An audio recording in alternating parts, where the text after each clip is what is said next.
إذا مشاهدينا بالفعل ارتفاعات مع مطلع تداولات هذه الجلسة. المؤشر 30 يسجل مكاسب بعشري النقطة المئوية. المؤشر ال50 الآن يتجاوز مستويات 2000 نقطة بمكاسب حوالي 9 نقاط، أي نصف النقطة المئوية. بالنسبة لمؤشر ال70 أيضا على مكاسب إضافية ربع النقطة المئوية عند 479 نقطة. المؤشر المئوي مكاسب عند 1182. بالنسبة للشركات الناشطة اليوم، أوراسكوم للاتصالات تترأس القائمة، تداولات نشطة مع ارتفاعات جيدة، 22 مليون سهم مع ارتفاعات تصل إلى أكثر من 5%. القلعة 1,400,000 سهم، ثم تليها بنشاط كل من المصرية للمنتجعات وعامر جروب ب 600,000 سهم، ثم جلوبال تيليكوم أيضا ضمن القائمة بتداولات تصل إلى قرابة 200,000 سهم متداول. اليوم ارتفاعات جيدة على عدد من الشركات كالصناعات الكيماوية المصرية كيما بارتفاعات تجاوزت نسبة 9%، الوطنية لمنتجات الذرة 6.8%، أوراسكوم للاتصالات ضمن القائمة 5.3%، القلعة 4.9%، وسماد مصر إيجيفورت على ارتفاعات تقارب نسبة 4%. في المقابل التراجعات مشاهدينا هي محصورة بعدد من الشركات، على رأسها المصرية للعقارات 2.8% من المكاسب، القناة للتوكيلات الملاحية أيضا على تراجعات 2.5 النقطة المئوية، أوراسكوم للفنادق والتنمية، أجواء للصناعات الغذائية، سيدي كرير أيضا ضمن القائمة، جميعها تتراجع بحدود 2% أو أقل من ذلك باستثناء سيدي كرير، يعني على تراجعات بحدود 19 النقطة المئوية. اليوم الشركات القيادية معظمها على ارتفاعات كبايونيرز القابضة، العربية للاستثمارات والتنمية، بالإضافة إلى بيلتون المالية القابضة، ولكن البنك التجاري الدولي اليوم يسجل تراجعات بحدود 14%. في المقابل كل من سودك، مجموعة طلعت مصطفى، وأيضا هرمس على ارتفاعات جيدة. في المقابل عامر جروب على استقرار مع بعض النشاط المتداول بحدود 800,000 سهم متداول. طبعا سنعود لمزيد من التفاصيل مع السيد محمد جاب الله خبير أسواق المال في شركة بايونيرز لتداول الأوراق المالية.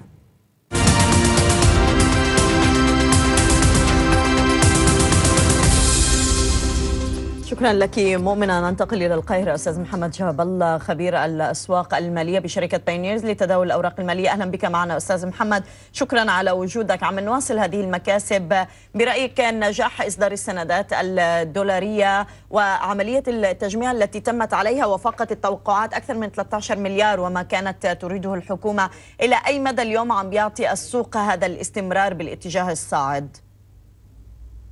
بسم الله الرحمن الرحيم، وجلسة موفقة على الجميع إن شاء الله. والحقيقة ربما كان لقاءنا في الأسبوع الماضي توقعنا أن هيتوقف الهبوط عند مستويات ال 12,800 وهيلاقي الدعم من عند المستوى ده.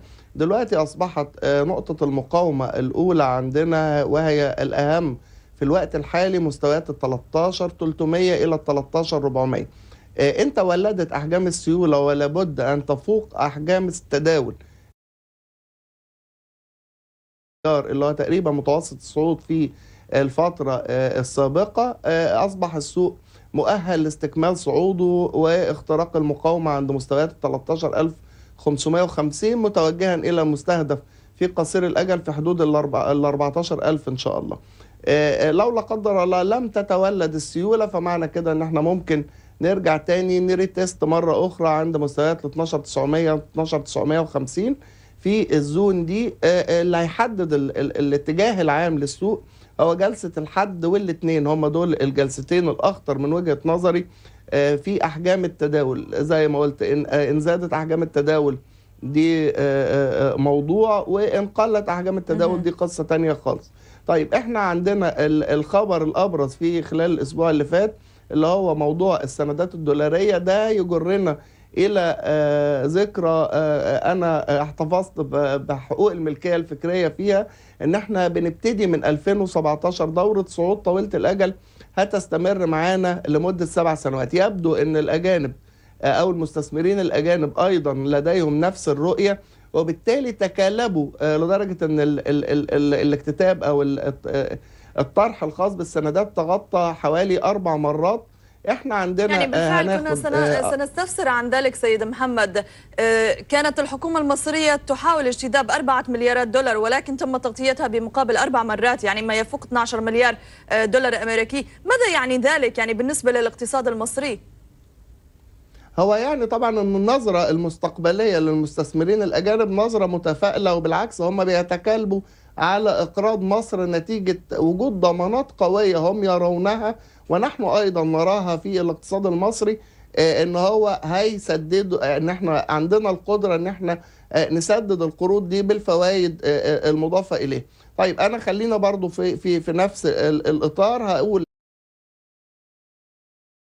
سلبياته. ليه سلبياته؟ الحقيقه سلبياته هي ارتفاع نسبه الفايده الى حد كبير، بالاضافه الى تحميل الاقتصاد المصري باعباء ديون اضافيه جديده على الرغم من وصولها عندنا لأرقام تكاد تكون خطيرة إلى حد ما.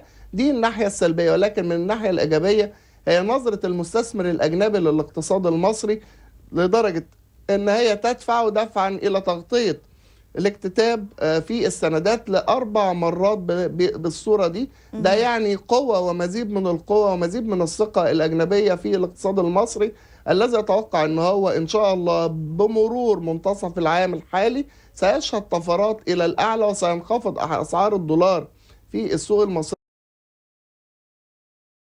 1 فبراير القادم.